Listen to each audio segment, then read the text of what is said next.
Hola, buen día Ariel, ¿cómo estás? Te saluda Sergio Centenaro, Ronnie Fuchs, estamos en Radio Lateral. ¿Cómo están, Sergio y Ronnie? Un gusto hablar con ustedes. Qué gusto, igualmente, la verdad es que es muy bueno tener nuevamente la oportunidad de conversar. Gracias por atendernos. Habías escrito una nota ahora, ¿no? A propósito del 2 de abril, este aniversario o esta conmemoración de la guerra de Malvinas, de nuestros veteranos, rendirle honores. Habías escrito un artículo muy profundo, pero lo vinculabas a el peronismo. Lo estuve leyendo, me parece muy, pero muy interesante, y la verdad que es un costado que habitualmente no se revisa la historia de Malvinas. Es cierto, Sergio. Bueno, ocurre que lo que estamos observando, sobre todo los nacionales, es que hay una campaña de desperonización, una campaña de desmalvinización y una campaña de desargentinización, y que son la misma campaña. Entonces, necesitamos recordar, hacer una observación sobre lo que ha ocurrido en la historia de la Argentina y descubrir que Malvinas es una de las causas pendientes desde el momento mismo en que el invasor inglés expulsó a la ocupación argentina de las islas. Y que frente a esto, cuando se liga la causa Malvinas exclusivamente al último intento en la guerra del año 82, se olvidan hitos históricos que son fundamentales. Y entre ellos, los más sobresalientes han tenido lugar precisamente durante las gestiones de Perón y de su mujer Isabel Perón.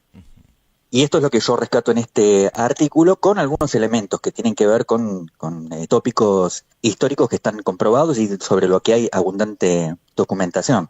Entonces yo menciono, vos leíste el artículo, así que para vos va a ser una reiteración, pero este, menciono la preocupación que tenía la Gran Bretaña con la llegada del peronismo, porque había visto afectados sus intereses centralmente, porque ellos tenían, esto de acuerdo con los partes de inteligencia que a los que me refiero, especial interés por nuestro país, al que consideraban una de sus colonias, ya mismo cuando habían intervenido en la oportunidad de la declaración de la independencia, o cuando cuando la Argentina, el pueblo argentino, en aquel entonces las Provincias Unidas del Río de la Plata, se pensaron Estado-Nación y se dieron gobierno patrio en 1810.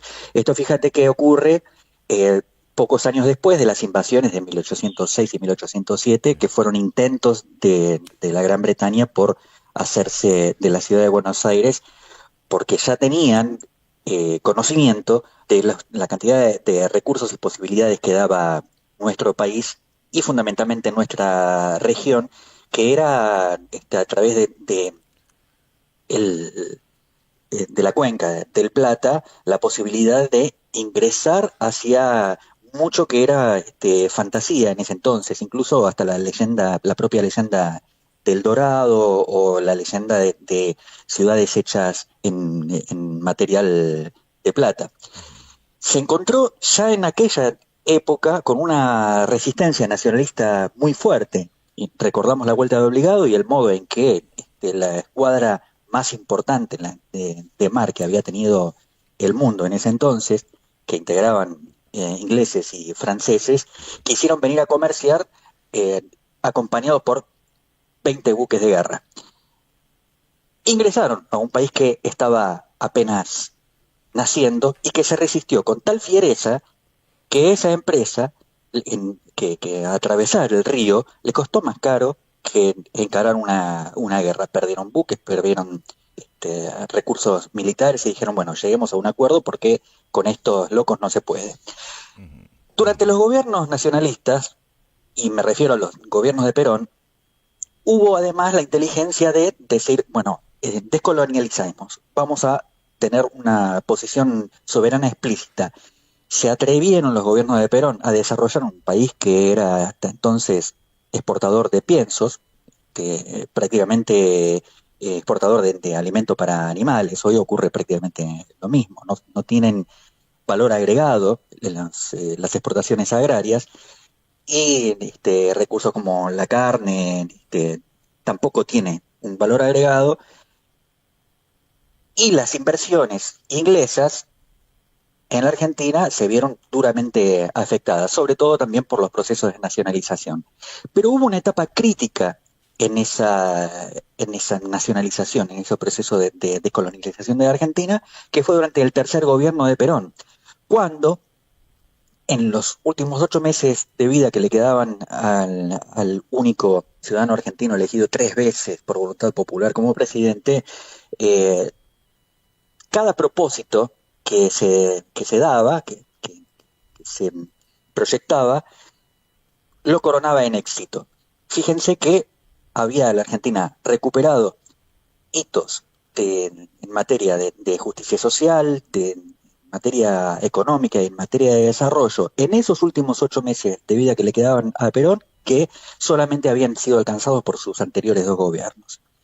En la década del 70, Inglaterra entendía, además, que la profundidad de la intención de integración territorial que tenía el gobierno de Perón era imposible de debatir, entonces le ofrecieron una salida amable, que se trataba de una soberanía compartida mediante la designación de un gobernador en las islas, que en pocas generaciones iba a ser definitiva para la Argentina, luego de acordar tópicos simbólicos como entronizar ambas banderas y a dar enseñanza bilingüe a los niños de las islas, como modo de no ofender la identidad cultural de quienes habían estado, si bien como población implantada, viviendo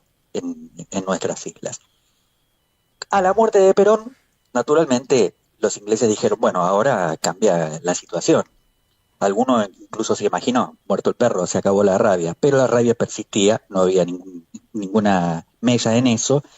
Y en los informes de Lord Franks, jefe de inteligencia, en esos partes de inteligencia él revela a la Cámara de los Comunes, al Parlamento británico e incluso a la propia reina, que con Isabel Perón las cosas se habían puesto más duras.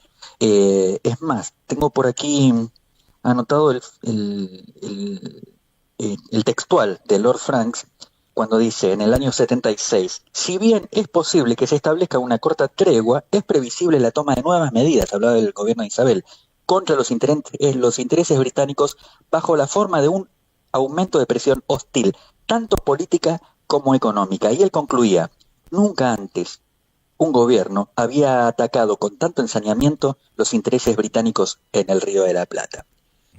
Esto verdaderamente llamó mucho mi atención y creí que era necesario rescatarlo en este artículo, que tal vez por el momento en que estamos viviendo, de una etapa certera de destrucción soberana y insisto, desargentinización, desnacionalización, despenonización y desmalvinización, toca las fibras más íntimas de los argentinos y ha conmovido bastante. Uh-huh. En un pasaje también recordás que hubo un cañoneo contra buques que estaban invadiendo zonas donde la presidente argentina o presidenta Isabel Martínez ordena cañonar a responderle fuego a este buque que finalmente es reducido. Esto también lo mencionás. Es así, eso ocurrió en el año 1976. Era una provocación que hacía el gobierno de la Corona para ver cuál era en realidad la voluntad que tenía, la fortaleza que tenía la presidente Perón. Uh-huh. El buque Shackleton, simulando que estaba haciendo una recorrida con fines de investigación, invadió zona jurisdiccional de aguas argentinas, y entonces cuando la presidenta Isabel fue advertida por la Marina Argentina, ordenó inmediatamente un cañoneo de disuasión. Este cañoneo lo ejecutó el destructor argentino Almirante Storni, quien además escoltó a la Shackleton hasta Puerto Argentino, a unos 80 kilómetros del incidente referido. Esto demostró a los ingleses que había una voluntad muy férrea, no se atrevieron a otra incursión más hasta estos últimos tiempos, ¿no? Recientemente, recordemos que no solamente hubo una visita del premier James Cameron. inglés al Cameron a las islas, también lo hacen cercanos a fechas muy sentidas por los argentinos. Es otra provocación, pero se encuentran con un gobierno que es explícitamente un súbdito suyo, con un presidente que ha declarado, incluso antes de llegar a la primera magistratura, que era admirador de Winston Churchill y de Margaret Thatcher, olvidando que nuestra Argentina está en guerra con la Gran Bretaña, que llevamos una guerra de más de 200 años, una guerra mediante la cual, o durante la cual nosotros los hemos expulsado del estuario del Plata, los hemos expulsado de 2 intentos de invasión, y ellos, porque son persistentes, nos han infiltrado de agentes ya desde inicios de los 1800 y no nos abandonaron hasta el día de hoy. Bueno, tuvimos un encuentro bélico en las islas en 1982, donde hubo capitulación por parte de los altos comandantes de las Fuerzas Armadas, pero la Argentina, el pueblo argentino, continúa en pie de guerra contra la única hipótesis de conflicto que tiene, porque todas las demás habían sido inyectadas por la inteligencia británica. La posibilidad de un enfrentamiento por cuestiones limítrofes con Chile, con Brasil, la guerra del Paraguay, que había sido alentada también por la corona en su oportunidad, que fue la guerra de la Triple Alianza, nosotros los peronistas la llamamos de la Triple Infamia. 1982 fue una capitulación militar en el marco de una guerra que persiste y que no vamos a declinar solamente porque aparezca un cipayo para gobernar estas pampas. Un cipayo que además no tiene autoridad y que como un tirano pretende decidir sobre los destinos de la nación como si fuese el administrador de un edificio de renta, como si vos vivieras en un departamento y un día él decidiera que puede vender los departamentos, el tuyo incluido. Aquí, cuando un pueblo elige al presidente, es para administrar la cuestión del Estado, no para desguazarlo, para venderlo y para entregarlo a los intereses extranjeros. Esto también revela la dimensión de esta guerra que nosotros tenemos contra un paradigma, que es el paradigma imperialista que representó durante siglos la Gran Bretaña y que hoy sigue siendo el fundamento ideológico del imperialismo en el mundo. Estaba conversando, Ariel, en estos días con algunos amigos que me relataban con preocupación la situación desde lo personal, que es complicado en muchísimos casos, en muchas familias argentinas están viviendo una situación grave económica, pero también nos discurríamos en cómo están poniendo patas para arriba tantos años, ¿no?, de derechos conquistados para los trabajadores, cuestiones que tienen que ver con la Constitución Nacional, con el plexo de leyes que protegen muchas de las estructuras que tienen que ver con la protección de nuestra soberanía, nuestros recursos naturales. Están yendo por todo y es muy difícil. Esto también te quiero compartir, esta inquietud. Es muy difícil tomar dimensión de la agresividad o de el gran retroceso que está proponiendo este gobierno. Creo que están yendo a pasos tan acelerados que me recuerda, por ejemplo, para citar un caso o citar un ejemplo casero, que tiene que ver, por ejemplo, con lo que hacen los ladrones cuando ingresan a una casa.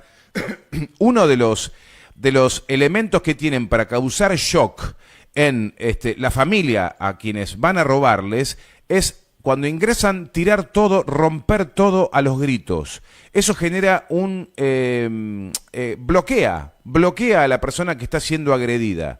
Yo creo que ese es el estilo con el que entró Javier Milei y todo este equipo de ladrones a la Casa Rosada, y todavía me cuesta darle una correcta interpretación a lo que están haciendo, pero no podemos salir de nuestro asombro. ¿Cómo lo estás analizando, Ariel, y qué es lo que se puede hacer en materia de reacción, ¿no? Desde el campo nacional y popular, desde el penorismo, ¿qué es lo que se puede hacer?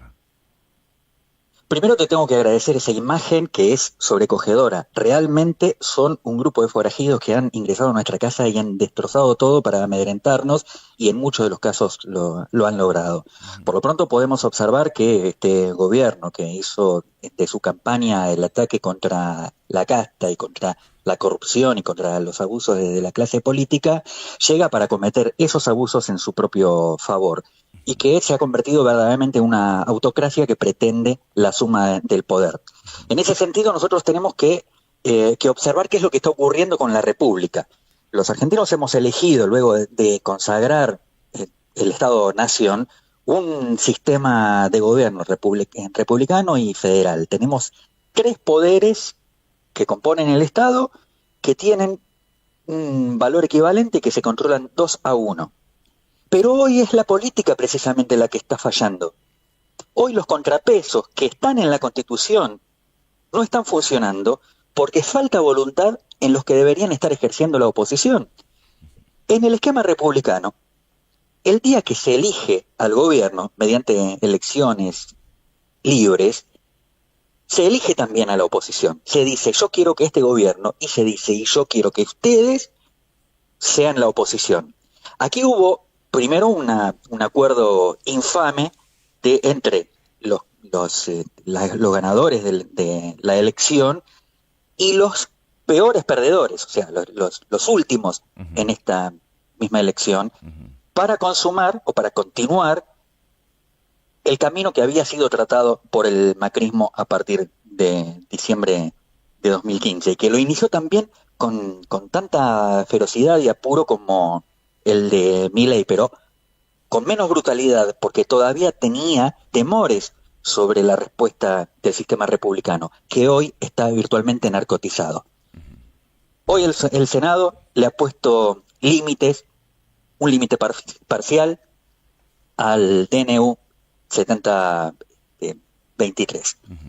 Sin embargo, la clase política no supera el relato, la manifestación verbal, la admonición que con el dedo levantado. No hay medidas que tome la política. Y la política ha sido la responsable no solamente de conformar las cámaras de representación en el sistema parlamentario argentino, sino de nombrar los jueces durante por lo menos estos 40 años que llevamos de tránsito democrático o institucional. Y es la clase política la que no reacciona, la que no cumple con su papel en este momento. Fíjense que por estos días estamos todos preocupados sobre lo que están haciendo en relación con los derechos laborales, porque además están destruyendo el trabajo directamente. Están echando trabajadores de la función pública porque lo que quieren es desactivar el Estado. Quieren que no haya un Estado que vigile qué es lo que hacen los sectores privados que siempre se abusan a través del capital. Y además dan el mal ejemplo porque cuando el Estado, que es el que tiene que ser el guardián de las leyes, comienza a atacar a los sectores más desprotegidos, fundamentalmente a la clase trabajadora, a la clase pasiva y a los niños, da una señal a los sectores privados que dicen, sí, ahora se puede echar sin nada, sorprender al trabajador, desde ahora no venís. Este permiso ya había sido dado por el gobierno progresista o disque progresista del radical Fernando de la Rúa, cuando se tuvo el coraje de bajar el 13% de los ingresos a jubilados y trabajadores estatales. Los privados inmediatamente dijeron, si esto lo puede el Estado, lo podemos nosotros. Y su lógica es real. Hoy ocurre exactamente lo mismo. Un gobierno que no solamente ha decidido ir en contra del trabajo y sus derechos, sino además de reprimirlo. Ayer fue una jornada verdaderamente tenebrosa. Ayer fue un día de fiesta para el delito y fundamentalmente para el delito organizado en la Argentina, porque las fuerzas de seguridad estaban vigilando las reparticiones públicas, estaban reprimiendo trabajadores mientras los delincuentes hacían su fiesta. La clase política debe hoy reaccionar. Hay un reclamo que está haciéndose a través de los medios y desde la clase política por su su pertinacia y su falta de dignidad, que dice, ¿y dónde está la CGT? ¿Dónde está el movimiento obrero? El movimiento obrero ha sido el que puso la mayoría de los muertos en los años tenebrosos de la Argentina, y también fue el movimiento obrero el que puso en rendición a la última dictadura militar, oligárquica e imperialista. Y pedimos ahora que el movimiento obrero, que en estos momentos de la realidad económica argentina representa solamente el 40% de la capacidad productiva de los que tenemos edad para trabajar, sea el que vuelva a inmolarse. ¿Para qué? ¿Para qué? ¿Acaso Pablo Moyano va a ser el próximo presidente?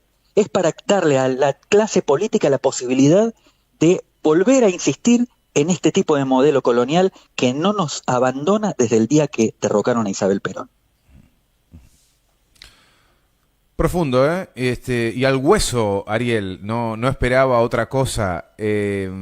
Para cerrar esta nota, agradeciéndote siempre esta enorme generosidad que tenés con nosotros, con un mensaje, contame, el Movimiento de Liberación Nacional es una organización con la que ya hemos escuchado y hemos compartido muchísimas veces entrevistas con distintos compañeros del movimiento. ¿Cómo están viviendo este escenario? Para ir cerrando, ¿cuáles son las charlas que tienen? ¿Cuáles son las, no digo conclusiones, porque la verdad que esto está empezando recién, ¿no? Pero cómo se van encaramando frente a esta situación de profunda gravedad? Bueno, nosotros observamos que, como están dadas las cosas y en virtud de la urgencia y de la crisis que estamos atravesando, lo más probable es que necesitemos urgente un rearmado electoral para reemplazar a este gobierno al que idealmente le puede llegar a quedar poco tiempo o, para desgracia del pueblo, termine su mandato. Hay que lograr un recambio institucional que satisfaga las necesidades populares que está siendo atacado desde todos los frentes. Pero lo más probable que vemos es la construcción de una nueva falsificación. Y la nueva falsificación fundamentalmente pasa por el peronismo. El peronismo es el único partido que ha sobrevivido a cada una de estas crisis. Históricamente, el peronismo llegaba para resolver las crisis heredadas, y siempre ocurría así. Hasta que en los últimos años, especialmente con la llegada de Alberto Fernández, por primera vez, en nombre del peronismo, la situación empeoró. Con lo que estamos alertas a que el peronismo intente rearmarse ahora con los que fueron parte del fraude al campo popular, y con sus socios, con aquellos que no se atrevieron, pese a que desde sus lugares de funcionarios o hasta de simples trabajadores con cierta llegada a lugares centrales de la política argentina, no se han atrevido a denunciar las cosas que ocurrían delante de nuestros ojos. Esas cosas que el pueblo sí pudo ver, y por eso votó con bronca, de tal manera que ante la falta de alternativas terminó este personaje como presidente. Así que estamos convocando, no simplemente como nuestra identidad, Movimiento de Liberación Nacional, o no solamente con el atrevimiento y la genialidad de levantar una bandera que está a punto de cumplir 50 años, que es el modelo argentino para el proyecto nacional, que nos propuso Martina Yerbe, sino como parte del movimiento nacional, generar la discusión acerca del modelo argentino para el proyecto nacional. Y yo quiero recordar que el modelo argentino para el proyecto nacional fue el legado de Perón a pocos días de morir en julio del 74. El 1 de mayo del 74, Perón, ante la Asamblea Parlamentaria, propone las bases, hace la invitación para que se discuta el modelo argentino para el proyecto nacional, que es la forma argentina de tener un gobierno popular y soberano. Y dijo, si nosotros ganamos este gobierno con casi el 63% de los votos, si hay una voluntad política de la sociedad argentina de acompañarnos casi en un 80%, porque prácticamente la oposición en esos días se dedicaba a acompañar, era irrefutable el modelo, el proyecto de Perón, dice, bueno, comprometamos a toda la sociedad argentina a decir cómo es el modelo nacional, cómo es que nosotros creemos, pensamos que es la felicidad, que es el trabajo, que es el desarrollo, cuáles son nuestros sueños, nuestro desarrollo cultural. Ese llamado se vio trunco por la muerte de Perón, pero además porque en el momento mismo ya tenía sus internas sangrientas, hubo la noción del espectro político argentino de que, terminado el gobierno de Isabel, un nuevo gobierno peronista iba a